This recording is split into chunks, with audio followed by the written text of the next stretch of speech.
पिछले सत्र में हमने आधुनिक इतिहास पे थोड़ी चर्चा शुरू की और यह पहचानने की कोशिश की कि आधुनिक प्रवृत्ति क्या है और आधुनिकता किस प्रकार से मानव जीवन में प्रस्फुटित हुई। हमने आधुनिकता के कतिपय घटकों को पहचानने की कोशिश की थी, जिसमें हेतुवाद या कारणवाद, अनुभववाद, प्रगति में विश्वास, मानववाद इत्यादि प्रवृत्तियां थीं।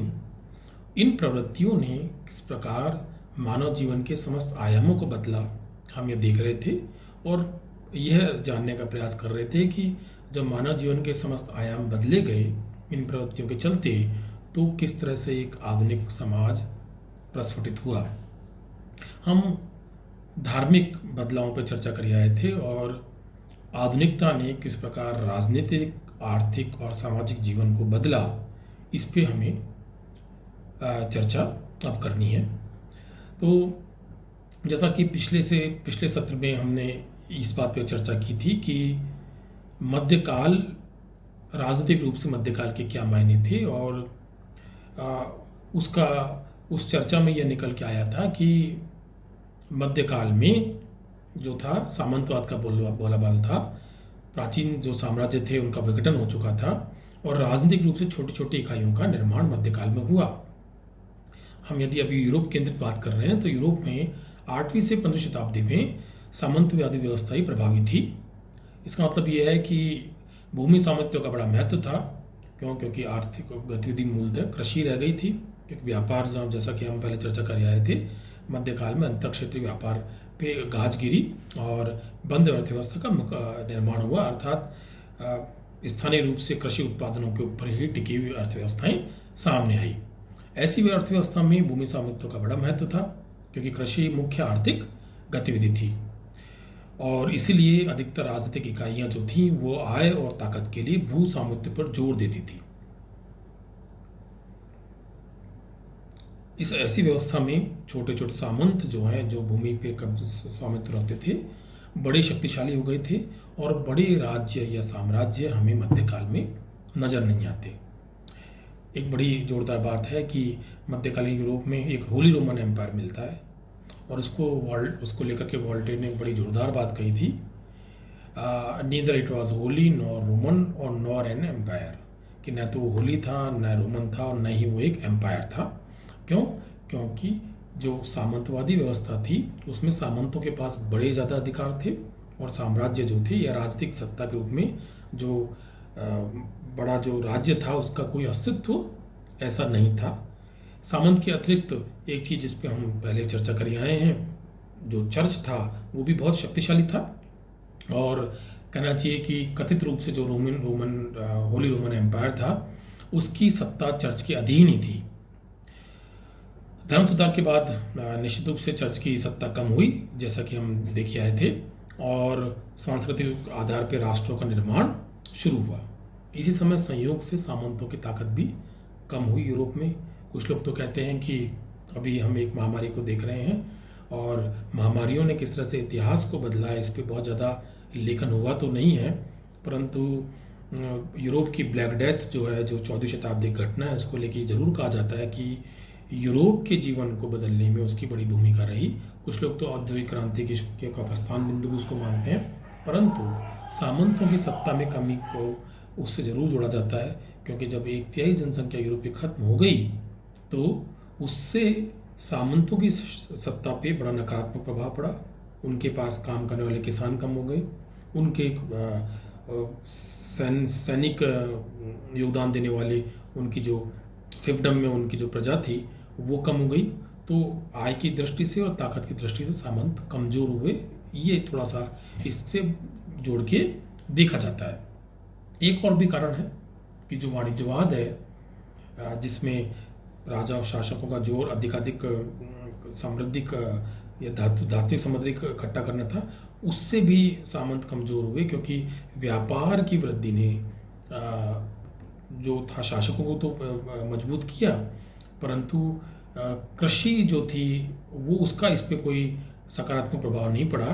तो समृद्धि ने, जब शासक मजबूत हुए व्यापारिक समृद्धि से, तो सामंत उनके बरक्स कमजोर होते चले गए। किसानों के विद्रोह भी हुए। अकाल इत्यादि के कारण। तो कहने का तात्पर्य यह है कि 15वीं-16वीं शताब्दी में सामंत कमजोर हो रहे थे, एक दूसरे स्तर पर चर्च की सत्ता खत्म हो रही थी, तो उससे शासकों को ताकतवर होने का मौका मिला। और उस समय एक और चीज़ थी यूरोप में जिसको हम क्लासिकल पॉलिटिकल थिंकिंग थियरी बोलते हैं, उसने भी वैचारिक आधार दिया शासकों को मजबूत होने का। हम जिक्र कर रहे थे मैकियावेली की प्रिंस का, वह शासकों को असीमित सत्ता लेने के लिए उकसाता है, यानी जो प्रिंस है उसमें उसका जो आइडियल जो स्टेट है वह अपरिमित सत्ता का शासक को स्रोत बनाना चाहता है। इसी प्रकार बाद में हॉब्स का जो लेवियाथन है वो भी असीमित सत्ता का पैरोकार है। इसमें एक पुस्तक है the modern state, hall Timothy की लिखी हुई, उसने इस पुस्तक में द मॉडर्न स्टेट में इसका की बड़ी अच्छी व्यंजना है कि किस प्रकार 15वीं से लेकर 28वीं शताब्दी के बीच में यूरोप में धीरे धीरे सामंत कमजोर होते गए और शासक शक्तिशाली होते गए। पहले तो इसमें सबसे प्रारंभिक उदाहरण तो इंग्लैंड का ही है कि 15वीं-16वीं शताब्दी में इंग्लैंड का शासक मजबूत होता गया और सामंत कमजोर होते चले गए, और इंग्लैंड में एक निरंकुश राजतंत्र सामने आता है। जो इस तरह का जो निरंकुश राजतंत्र है या जिसके जो एब्सोल्यूट मोनार्की है, उसने क्या किया, उसने किस तरीके से आधुनिकता को बढ़ावा दिया। ये बड़ी दिलचस्प बात है कि जब इस तरह की निरंकुश राजसत्ता स्थापित हुई या एब्सोल्यूट मोनार्की स्थापित हुई, तो इसने एक पहला काम ये किया कि पूरे क्षेत्र में, पूरी टेरिटरी के अंदर एक से कानून लागू किए, एक रूपता लेके आए वो, और एक पेशेवर नौकरशाही की उन्होंने स्थापना की। उन्होंने वित्तीय प्रबंध भी मजबूत किया जिससे कि जो शासक मजबूत बने रहें, या जो एब्सोल्यूट मोनार्की या निरंकुश राजतंत्र है उसके पास संसाधनों की कमी न हो। तो इन सब ने मिलकर के जो उस पूरी टेरिटरी में जिस पर वो शासन कर रहे थे उसमें जब वो एकरूपता लेके आए और सामंतों को उन्होंने दरकिनार किया, तो उससे राष्ट्र राज्यों के का उदय सुलभ हुआ। जब एक कम्युनिटी के लोग या एक प्रकार की संस्कृति या एक प्रकार की परंपरा को मानने समझने वाले लोग एक रूप होकर के रहने लगे, तो उनमें राष्ट्र की भावना उत्पन्न हुई, और ऐसा पहला राष्ट्र इंग्लैंड ही बना नेचुरली, क्योंकि वहाँ एब्सोल्यूट मोनार्की सबसे पहले देखने को मिली थी। बाद में हम ये पाते हैं कि फ्रांस भी लुई 15-16 के लुई 14 से लेकर लुई 16 तक के कालखंड में उसी एब्सोल्यूट मोनार्की का एक प्रमाण है, और उस एब्सोल्यूट मोनार्की के चलते फ्रांस में भी एक रूपता आई। और बाद में जो फ्रेंच रेवोल्यूशन हुआ उसने इसको बहुत कहना यूरोप की राजनीतिक प्रणाली को बहुत तेजी से बदला। यहाँ हमें अमेरिकन क्रांति का भी चर्चा कर लेनी चाहिए, क्योंकि जो यूरोप की राजनीतिक प्रणाली है उस पर उस अमेरिकन क्रांति का बड़ा प्रभाव पड़ा।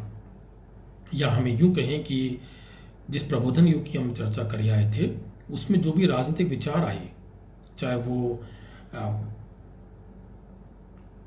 वोल्टेयर का अभिव्यक्ति की आज़ादी की बात हो, चाहे मॉन्टेस्क्यू की शक्ति पृथक्करण का सिद्धांत हो, चाहे डेविड ह्यूम का मानव स्वभाव की सार्वभौमिकता का बात हो, ये सारी चीज़ें यदि कहीं लागू हो पाई तो वो अमेरिकन रेवोल्यूशन के बाद, अमेरिकन क्रांति के बाद अमेरिकन राजनीतिक ढांचे पे लागू हुई। या कहना चाहिए कि जो अमेरिकन क्रांति के नेता थे उन्होंने प्रबोधन युग की समस्त राजनीतिक अवधारणाओं को, आधुनिक राजनीतिक अवधारणाओं को एक नए नवोदित राष्ट्र पर लागू किया, और उसका परिणाम यह निकला कि अमेरिका के एक नवनिर्मित राजनीतिक ढांचे ने यूरोप को बहुत प्रभावित किया। तत्काल हम देखते हैं कि 10 वर्ष बाद ही फ्रांस में क्रांति होती है, और एडमंड बर्क ने, जो एक कंजर्वेटिव नेता थे इंग्लैंड के, उन्होंने एक किताब लिखी, वो बड़े नाराज हुए इस फ्रेंच रेवोल्यूशन से। कहना चाहिए कि यूरोप के तमाम जो राजशाहियाँ थी या यूरोप के तमाम जो यथास्थितिवादी समाज समुदाय थे या वर्ग थे, वो इस क्रांति से भयभीत भी हुए, नाराज भी हुए। एडमंड बर्क ने अपनी किताब reflection on the revolution in France में बड़ी निंदा की इस क्रांति की, और कहा कि जो आसिया रेजिम या एंशंट रेजिम था वो कोई ख़राब नहीं था, और इससे बहुत ही अव्यवस्था फैली है इस क्रांति से। खैर इसका प्रत्याख्यान भी हुआ, क्योंकि अमेरिकन क्रांति के एक बड़े अगुआ टॉमस पेन ने, जिन्होंने कॉमन सेंस नाम की एक फेमस किताब लिखी थी अमेरिकन रेवोल्यूशन के समय, उन्होंने राइट्स ऑफ मैन करके इसका एक पुस्तक, एक पैम्फलेट लिखा, एक मोनोग्राफ लिखा माफ़ कीजिएगा, और उसमें एडमंड बर्ग के विचारों का प्रत्याख्यान किया और फ्रांस के नए गणतंत्र का ये कह के बचाव किया कि गणतंत्र की व्यवस्था इसलिए बेहतर है कि वह प्राकृतिक न्याय और वैज्ञानिक सिद्धांतों पर आधारित है। खैर हमारे यहाँ जो काम की बात है, आधुनिक राजनीतिक ढांचे के निर्माण में फ्रांस की क्रांति की भूमिका की पड़ताल वो हमारे ज़्यादा काम की है। तो हम ये कह सकते हैं कि सामाजिक राजनीतिक दृष्टि से फ्रांसीसी क्रांति पूरी तरह आधुनिक प्रवृत्तियों को समेटे हुई थी, क्योंकि उसने सारे विशेषाधिकार खत्म किए सामंतों के और समान नागरिक कानून बनाए और संपत्ति के आधार पे या वंशानुगत आधार पे जो भेदभाव थे उनको पूरी तरह से समाप्त किया। जो रेडिकल जो उसका हिस्सा है जैकोबिन्स के आने के बाद, वो पूरी तरीके से विशेषाधिकारों का विरोधी है। इसने पूरे यूरोप को प्रभावित किया, प्रेरणा भी दी, और दूसरे जब नेपोलियन फ्रांस का शासक बन बैठा तो उसने जिस तरीके से जर्मनी को या इटली को राजनीतिक एकीकरण दिया, इससे वहाँ पर भी राष्ट्र राज्य बनने की भावना पैदा हुई और ये भावना निरंतर आगे बढ़ती रही। हम ये देखते हैं कि 19वीं शताब्दी के शुरुआत में राष्ट्र राज्य की अवधारणा जो ऑटोमन एम्पायर है वहाँ तक जाती है, और ऑटोमन एम्पायर या जो तुर्की का साम्राज्य है उसके अधीन जो जातियाँ थी वो भी एक राष्ट्र और एक राज्य के रूप में, यानी कि स्वतंत्र राजनीतिक इकाई के रूप में अपने को सांस्कृतिक रूप से एक राष्ट्र के रूप में और स्वतंत्र राजनीतिक इकाई अर्थात राज्य के रूप में संगठित करना चाहती हैं। 1829 में ग्रीस इस प्रकार स्वतंत्र होता है और उसके बाद अन्य देश भी होते हैं।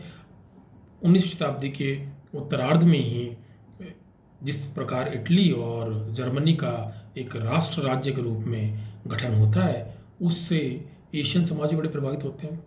जब हम भारत का इतिहास या भारत के राष्ट्रीय नेताओं का इतिहास पढ़ते हैं तो उसमें कई बार ये जिक्र आता है कि किस तरह से मेजिनी ने, गैरिबाल्डी ने भारत के राष्ट्रीय आंदोलन को प्रभावित किया। इस प्रकार जो क्रम मजबूत राजनीति एक एब्सोल्यूट मोनार्की के रूप में शुरू हुआ था सामंतों के विघटन के बाद, वह राष्ट्र राज्य के रूप से होता हुआ लोकतांत्रिक आधुनिक राज्य के रूप में हमारे सामने आया। तो आधुनिकता की राजनीतिक रूप से जो देन थी वो राष्ट्र राज्यों का निर्माण और लोकतांत्रिक राजनीतिक इकाइयों का निर्माण थी। अब आर्थिक रूप से आधुनिकता के क्या मायने हैं? देखिए, आधुनिकता के आने से पहले यूरोप में वाणिज्यवाद का बोलबाला था, जिसका एकमात्र लक्ष्य अधिकाधिक व्यापार के जरिए अधिकाधिक संपत्ति का अर्जन करना था, और सारी जो आर्थिक गतिविधियां थीं वो राज्य के कंट्रोल में थी, शासक के नियंत्रण में थी या राज्य के नियंत्रण में थी। उसमें व्यक्ति के लिए, समुदाय के लिए कुछ स्वतंत्र होकर करने की गुंजाइश नहीं थी, और जो अधिकांश समाज था वो तो कृषि पे ही अवलंबित था। 18वीं शताब्दी के आसपास इसमें भी परिवर्तन होता है और ये विचार सामने आता है कि आर्थिक गतिविधि को जो है स्वचालित होना चाहिए। जो एक लेसेज फेयर की बात है, एक जो फ्रेंच वर्ड है लेसेज फेयर, वो एडम स्मिथ ने अपने किताब में इस सब का जिक्र किया। उनकी जो पुस्तक है an inquiry into the nature and causes of wealth of nation, उसमें वो वाणिज्यवाद का बड़ा विरोध करते हैं और ये कहते हैं कि कोई भी समाज तभी आगे बढ़ सकता है जब आर्थिक गतिविधियों को समाज के लोगों पे छोड़ दिया जाए और राज्य उनके ऊपर नियंत्रण न रखे।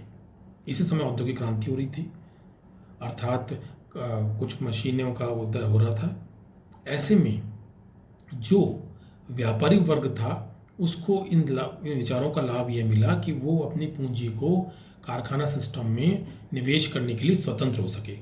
जब ये विचार फैला कि आर्थिक गतिविधियों पर राज्य को दखलंदाजी नहीं देनी चाहिए या राज्य को नियंत्रण नहीं रखना चाहिए, तो उसका एक लाभ ये निकला कि जो नया उभरता पूंजीवादी वर्ग था या व्यापारी थे, उन्होंने औद्योगिक क्रांति का लाभ उठाया या जो कुछ थोड़ी बहुत मशीनें बनी थी उनके आधार पर उत्पादन को बढ़ाने का प्रयास किया, और वो तब इसलिए संभव हो पाया क्योंकि वो अपनी संपत्ति को या अपनी पूंजी को पुनर्निवेशित करने के लिए, अपने तरीके से उसको इस्तेमाल करने के लिए अब स्वतंत्र हो चुके थे। क्यों? क्योंकि वाणिज्यवादी प्रभाव कम हो रहा था, या यूरोप में ये बात फैलती जा रही थी, या इस बात पे भरोसा बढ़ता जा रहा था कि हम राज्य को और जो आर्थिक गतिविधियाँ उनमें बहुत ज़्यादा दखल अंदाजी नहीं करनी चाहिए। तो औद्योगिक क्रांति होने का और वाणिज्यवादी जो विचार थे उनके धूमिल होने का परिणाम यह निकला कि तेजी से एक पूंजीपति वर्ग का उदय हुआ, और उसने कारखानों के माध्यम से एक नई प्रकार की उत्पादन व्यवस्था को शुरू किया। इसका बहुत युगांतकारी प्रभाव पड़ा। इसी दौर में, क्योंकि हम अक्सर पढ़ते आए हैं कि औद्योगिक क्रांति इंग्लैंड में शुरू हुई थी, तो हम ये देखते हैं कि इंग्लैंड में इस समय कैसे कैसे परिवर्तन हुए। तो इसी दौर में एक तो इंग्लैंड की जनसंख्या में तेजी से वृद्धि आई, बहुत तीव्र वृद्धि हुई, क्योंकि यदि 1701 के आसपास इंग्लैंड की जनसंख्या 94 लाख थी, जो 1751 में 1 करोड़ 5 लाख हो गई, और 1801 तक ये जनसंख्या 1 करोड़ 60 लाख हो गई। अर्थात जनसंख्या के अंदर 3 गुना के आसपास वृद्धि हुई। ये शहरी क्षेत्रों में हुई। ये अधिकांश जो वृद्धि थी वो शहरी क्षेत्रों में हुई, और औद्योगिकरण ने आवागमन के साधनों को भी बेहतर बनाया था। शहरों के मध्य और शहरों का दूर दराज के क्षेत्रों से भी संपर्क इसमें बढ़ा। इससे न केवल एक शहरी संस्कृति का प्रसार हुआ, वरन उपभोग की वृद्धि से व्यापार और वाणिज्य को भी बढ़ावा मिला।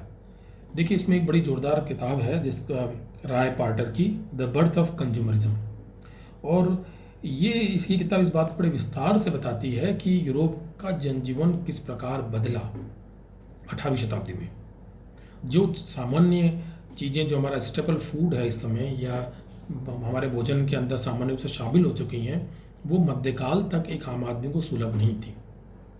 राय पार्टर द बर्थ ऑफ कंज्यूमरिज्म में लिखते हैं कि चाय, कॉफ़ी, चीनी और चॉकलेट जैसे पदार्थ जो पहले विलासिता की वस्तु माने जाते थे, अब राष्ट्रीय भोजन का हिस्सा बन गए। एक आर्थिक इतिहासकार आर.वी. जैक्सन है, उन्होंने यूरोप का, इंग्लैंड का 18वीं शताब्दी का इतिहास 2 कालखंडों में लिखा है, और उनका ये परिणाम निकाला है कि 1700 से लेकर के 1800 के बीच में आर्थिक वृद्धि निरंतर तेजी से बढ़ती रही। एक और जो पैमाना है आर्थिक गतिविधियों को मापने का, वो ये है कि कितनी जनसंख्या किस क्षेत्र में नियोजित है। तो 18वीं शताब्दी के अंत तक अर्थव्यवस्था में कृषि का योगदान कम हो गया और विनिर्माण का, मैन्युफैक्चरिंग का बढ़ा, जबकि हम यह जानते हैं कि पूरे मध्यकाल में लगभग 80 से 85% जनसंख्या अवलंबित थी, तो वो कृषि पर थी। ये यूरोप में भी था, ये भारत में भी था। इन परिवर्तनों का, ये जो आर्थिक परिवर्तन हुए, कृषि के ऊपर अवलंबन खत्म हुआ, नया जो है पूंजीपति वर्ग सामने आया, कारखाना सिस्टम सामने आया, शहरों में जनसंख्या बढ़ी, उसका सामाजिक जीवन पे बड़ा ही युगांतकारी प्रभाव पड़ा। एक पुस्तक है पीटर लेस्लेट की द वर्ल्ड वी लॉस्ट। वो ये जो सामाजिक बदलाव हैं उनकी बड़ी अतिरंजना से नहीं, बड़ी कल्पनाशीलता के साथ और बड़े प्रभावशाली तरीके से उनका विवरण देती है। हम जानते हैं कि पूर्व औद्योगिक समाज मूलतः और प्रधानतः ग्रामीण समाज थे। अर्थव्यवस्था का मूल आधार कृषि उत्पादन था, और लगभग 85% या 3/4 जनसंख्या कृषि पर ही अवलंबित थी। जो उपभोक्ता वर्ग था कृषि के इतर पदार्थों का, वो बहुत छोटा सा शहरी समाज होता था, जो शासक वर्ग होता था, और उनके लिए जो विलासिता की वस्तुएं बनती थी वो बड़ी सीमित मात्रा में होती थी, और जो 85% जनसंख्या थी वो गांव में रहती थी, और स्थानीय रूप से जो उत्पन्न होता था उसी के ऊपर अपने जीवन का निर्वाह करती थी। सामाजिक हैसियत में भूस्वामित्व का बड़ा महत्व था। बड़े भूस्वामी जो समाज कुलीन कहलाते थे, जो कुलीन वर्ग के लिए जो थोड़ा बहुत विलासिता का सामान निर्मित होता था, या जो मैन्युफैक्चरिंग सेक्टर था, विनिर्माण क्षेत्र था, वो बहुत सीमित सा था। दुनिया जनसंख्या का 1 से 2% हिस्सा उसमें इन्वॉल्व होता था। वो शहरों में भी होता था, मूलतः प्रधानतः शहरों में होता था, पर वो भी कुटीर उद्योग के रूप में होता था, और वो जो विनिर्माण था इस तरह की विलासिता की वस्तुओं का, वो भी घरेलू था।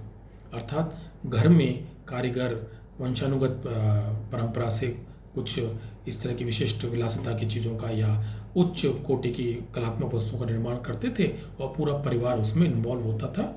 इस तरह की कारखाना व्यवस्था जैसी सिस्टम नहीं था। तो इस पूरी व्यवस्था में या जिस हम ढांचे की सामाजिक ढांचे की बात कर रहे हैं उसमें चाहे वो यूरोप हो चाहे भारत हो, परिवार का बड़ा महत्व था। पितृसत्तात्मक ढांचा था। परिवार का महत्व इसलिए था क्योंकि आप जो भी करते थे, जो भी आप आर्थिक गतिविधि करते थे, वो परिवार से आपको प्राप्त होती थी। सामाजिक गतिशीलता ऐसी नहीं थी, व्यक्तिवाद इतना नहीं था कि व्यक्ति अपने आप को सोच करके नया कर ले या नई प्रकार के पेशे में या कार्य में चला जाए। परिवार सामाजिक जीवन का केंद्र भी था और आर्थिक जीवन का केंद्र भी था, क्योंकि हम देखे आए हैं कि जो भी चाहे विनिर्माण जैसी चीज़ भी थी वो भी कुटीर उद्योग के रूप में परिवार के अंदर ही होती थी। और ढांचा दुनिया भर में पितृसत्तात्मक था। इतना था पितृसत्तात्मक की संपत्ति का बंटवारा भी जो है पुरुष सदस्यों के बीच में होता था। श्रम का भी विभाजन था, लैंगिक विभाजन था। और उसके ऊपर कैथरीन हॉल की किताब है the domestic ideals of medieval period. वो ये कहती है कि महिलाओं के जो बंटवारे में या महिलाओं के खाते में जो काम आते थे वो बहुत ही मामूली थे। और उन्होंने 3 C का इसमें जिक्र किया है, क्लीनिंग, कुकिंग और चाइल्ड केयर। तो क्लीनिंग, कुकिंग, चाइल्ड केयर तक उनका कार्य सीमित था। बाकी जो विशिष्ट आर्थिक कार्य थे, आर्थिक गतिविधियां थीं, वो पुरुषों का उसमें दबदबा था, या कहना चाहिए पुरुषों का एकाधिकारी था। सामाजिक ढांचे में हम और बात करें तो 3 वर्ग दिखाई देते हैं। 80 से 85% जो जनसंख्या है वो कृषक थी, ग्रामीण कृषक जनसंख्या थी। बाकी करीब 15 से 18% जो थे वो सामंत थे और 1-2% लोग जो थे वो कारीगर या व्यापारी थे। अब इसको औद्योगिक क्रांति ने किस प्रकार बदला? जो 1-2% कारीगर या व्यापारी थे उन्होंने पूंजी निवेश करके कारखाना प्रणाली को शुरू किया। शुरुआत में ये हुआ कि वो कच्चा माल जो है कारीगरों को घर पे दे जाने लगे और एडवांस में पैसे देने लगे। उससे पहले विनिर्माण का क्षेत्र पारिवारिक रूप से कारीगर करते थे, पर किसी से एडवांस में पैसा नहीं लेते थे। औद्योगिक क्रांति की शुरुआत में जो पूंजीपति वर्ग उभर रहा था उसने जो पारिवारिक स्तर पे कुटीर उद्योग थे उन्हीं के कारीगरों को अग्रिम पैसा दे करके, कच्चा माल दे करके अपने लिए काम कराने की शुरुआत की। और बाद में वो रूपांतरित क्या हुआ, कारखाना प्रणाली के अंदर हुआ, क्योंकि मशीनों के आने से तेज विनिर्माण आसान हो सका और इसलिए उन्होंने ज़्यादा लोगों को नियोजित करके कारखाना प्रणाली शुरू की। उसी समय मशीनीकरण से खेती बाड़ी में भी या कृषि क्षेत्र में भी परिवर्तन आ रहे थे, अर्थात मशीनों का प्रयोग बढ़ रहा था। तो कृषि में जो अवलंबित या कृषि में जो नियोजित इतनी सारी जनसंख्या थी उसकी वहाँ जरूरत नहीं रह गई थी। ये हम यूं भी कह सकते हैं कि जो छिपी हुई बेरोजगारी की बात होती है वो सारी दुनिया में कृषि के अंदर दिखाई पड़ती है मध्यकाल के अंदर। तो जो अतिरिक्त जो मानवीय श्रम का नियोजन था खेती में, वो उन शहरों के पलायन करने लगा जहाँ पे नए कारखाने लग रहे थे। और कारखानों को इस प्रकार नए किसानों के रूप में नए कारीगर या माफ कीजिएगा नए श्रमिक मिले। तो औद्योगिक क्रांति ने 2 नए वर्ग पैदा किए जो उससे पहले मानव समाज में, यदि हम यहाँ यूरोपीय समाज की बात कर रहे हैं तो यूँ कह सकते हैं कि यूरोपीय समाज में दिखाई नहीं पड़ते थे। वो थे पूंजीपति वर्ग और श्रमिक। पूंजीपति वर्ग वो थे जो निवेश करके कारखाना लगा रहे थे और श्रमिक वो थे जो उन कारखानों में काम करने के लिए ग्रामीण क्षेत्रों से विस्थापित होकर के शहरों में आ रहे थे। इस प्रकार तेजी से शहरों का विकास भी हुआ। यदि हम इंग्लैंड की बात करें तो स्टुअर्ट हॉल और गिब्बन की जो किताब है द फॉर्मेशन ऑफ मॉडर्निटी, उसमें उन्होंने लिखा है कि 1750 तक इंग्लैंड में 50,000 की जनसंख्या वाले 2 ही शहर थे, लंदन और लिवरपूल। 1850 तक ऐसे शहरों की संख्या 29 हो गई। क्यों? क्योंकि बड़ी संख्या में किसान शहरों की ओर पलायन कर रहे थे। इसी समय जनसंख्या भी जैसा कि हम देखे हैं कि 3 गुना इंग्लैंड की बढ़ चुकी थी। तो उस सबसे तीव्र शहरीकरण हुआ। और शहरीकरण कैसा था? खासतौर से श्रमिक वर्ग के लिए, जो लेबर क्लास आ रही थी, उसके लिए वो बहुत सुखदायी नहीं था। चार्ल्स डिकेंस के उपन्यास जो हैं वो इसका बड़ा ही विविधतापूर्ण और लोमहर्षक वर्णन करते हैं कि किस प्रकार अमानवीय स्थिति में श्रमिक रह रहे थे। इतनी बड़ी संख्या में जब श्रमिक आए और उनकी अमानवीय स्थिति थी तो वो राजनीतिक रूप से संगठित होने लगे। पूरे कालखंड में हम देखते हैं कि 18वीं शताब्दी के प्रारंभ में श्रमिकों के बहुत से हड़ताल होती हैं, उनके प्रदर्शन होते हैं। इंग्लैंड की बात करें तो लुडियट आंदोलन होता है जो मशीनों का विरोधी बन जाता है, इसी हताशा में कि उसे लगता है मशीन उसकी दुश्मन है। परंतु धीरे धीरे कि श्रमिक जो होते हैं वो और वैज्ञानिक रूप से संगठित होते हैं, वो क्लब बनाते हैं, अपने संगठन बनाते हैं, हड़तालें करते हैं और उनमें धीरे धीरे समाजवादी विचार फैलने लगता है। और अंततः हम ये देखते हैं कि मार्क्स और मार्क्सवादी जो विचार के फैलने के बाद श्रमिक जो है राजनीतिक रूप से भी बड़े मजबूत हो जाते हैं और दुनिया के बड़े देशों में समाजवादी विचार एक मजबूत या एक प्रमुख राजनीतिक विचार के रूप में हमारे सामने आते हैं। और 20वीं शताब्दी की शुरुआत में तो एक मार्क्सवादी क्रांति भी होती है जो अंततः दुनिया को दो विपरीत राजनीतिक कैंप में बदल देती है। तो ये जो परिवर्तन, आर्थिक परिवर्तन है, उनसे उपजे सामाजिक परिवर्तन है जिन्होंने दो नई क्लास बनाई और उन क्लास ने वैचारिक स्तर पे भी एक बड़े आंदोलन को, जिसको हम समाजवादी आंदोलन कहते हैं, उसकी आधारशिला रखी या उसको उत्पन्न करने में बड़ी भूमिका निभाई। तो ये सामाजिक, राजनीतिक, आर्थिक और सामाजिक परिवर्तन है जो आधुनिक प्रवृत्तियों के आने के बाद हमें पश्चिम में समाज में या यूरोपीय समाज में दिखाई पड़ते हैं। इन सब का मिला जुला प्रभाव कुछ सांस्कृतिक परिवर्तन के रूप में भी सामने आता है। सांस्कृतिक परिवर्तन किस रूप में कि ज्ञान का फैलाव बहुत होता है, इतना फैलाव होता है ज्ञान का कि उसका वर्गीकरण किया जाता है। हम एनसाइक्लोपीडिया की बात कर रहे हैं जो 17 खंडों में लिखा गया था। 18वीं शताब्दी में एक बात और देखने को मिलती है, क्योंकि ये बात हमें जरूर रेखांकित करनी चाहिए, याद रखनी चाहिए कि ज्ञान के विस्तार में 16वीं शताब्दी में जो छापे खाने का आविष्कार हुआ था उसकी बड़ी भूमिका रही, क्योंकि किताबों का छपना और सर्वसुलभ होना इस छापे खाने के आविष्कार से ही संभव हो सका। और ज्ञान के विस्तार में पुस्तकों की बड़ी भूमिका थी।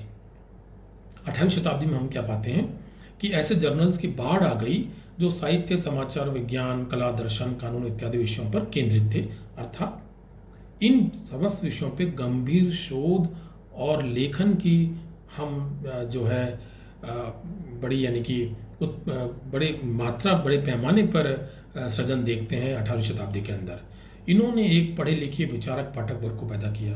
किताबें इस समय छपी वस्तुएं, किताबें हो चाहे जनरल, बड़े महंगे होते थे, इसलिए पुस्तकालय बने, सार्वजनिक पुस्तकालय जिसमें लोग बैठ करके पढ़ सकें, व्यक्तिगत रूप से खरीदने की जरूरत नहीं पड़ी। उन सार्वजनिक पुस्तकालयों ने, क्लबों ने विचारों को फैलाने में, विवाद में, वाद विवाद में, चर्चा में बड़ी भूमिका निभाई। ये सार्वजनिक व्याख्यान के, प्रतियोगिता, निबंध जैसी प्रतियोगिताओं के और इसी तरह वाद विवाद प्रतियोगिताओं के केंद्र होते थे। और इन्होंने आधुनिक प्रवृत्ति को, आधुनिक सोच को, आधुनिक दृष्टि को फैलाने में यूरोप में बड़ी मदद की। जो जितने भी राष्ट्र राज्यों के आंदोलन हुए, जितने भी समाजवादी आंदोलन हुए, जितने भी परिवर्तनकामी आंदोलन थे, उनमें इस तरह के पुस्तकालयों, इस तरह के क्लबों की बड़ी भूमिका रही।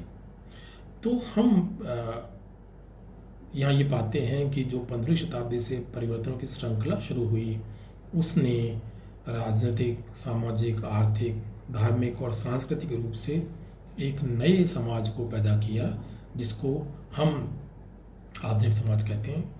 ये जो आधुनिक समाज था या आधुनिक काल था, ये कई क्षेत्रों में परिवर्तन का सम्मिलित परिणाम था। किसी एक क्षेत्र के परिवर्तन ने आधुनिकता को परिपूर्ण नहीं किया, अपितु सब परिवर्तन एक दूसरे पर अन्योन्याश्रित थे। जैसे कि अभी हमने चर्चा की कि राष्ट्र राज्य के विकास ने आधुनिक अर्थव्यवस्था को पैदा किया, क्योंकि जब राष्ट्र राज्य पैदा हुए तभी सामंत कमजोर हुए, तभी एक व्यापारी या पूंजीपति वर्ग को उभरने का मौका मिला। अर्थात इससे पहले तो सामंत जो है न केवल भूमि पर कब्जा कर रखते थे, परंतु उस क्षेत्र की जनसंख्या भी उनके नियंत्रण में रहती थी और दूसरों को संपत्ति या पूंजी मिल नहीं पाती थी, जिसके निवेश से वो एक नई अर्थव्यवस्था को अंजाम दे सके। तो राष्ट्र राज्यों ने यदि सामंतवाद को कमजोर किया एक स्तर पे, तो दूसरे स्तर पे उन्होंने नई आर्थिक व्यवस्था के, या कहना चाहिए कि औद्योगिक क्रांति के या पूंजी आदि व्यवस्था का रास्ता खोला। ये लंबे समय तक चलती रही आधुनिकता की प्रवृत्तियाँ। ये एक एक तेजी से या एक क्रम से नहीं चली, कभी मंद, कभी अनियमित रूप से, कभी बंद होती गई। इसलिए इसका कोई एक प्रारंभिक बिंदु खोजना मुश्किल है।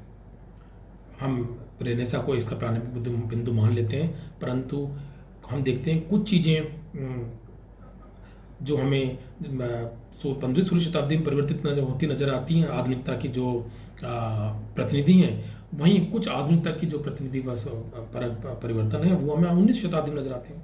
मसलन आधुनिक राज्य की शुरुआत हम 15वीं शताब्दी में देख लेते हैं, परंतु आधुनिक सामाजिक ढांचा जो बहुत ज़्यादा पितृसत्तात्मक न हो, जिसमें लैंगिक समानता की थोड़ी बात हो, जो व्यक्ति को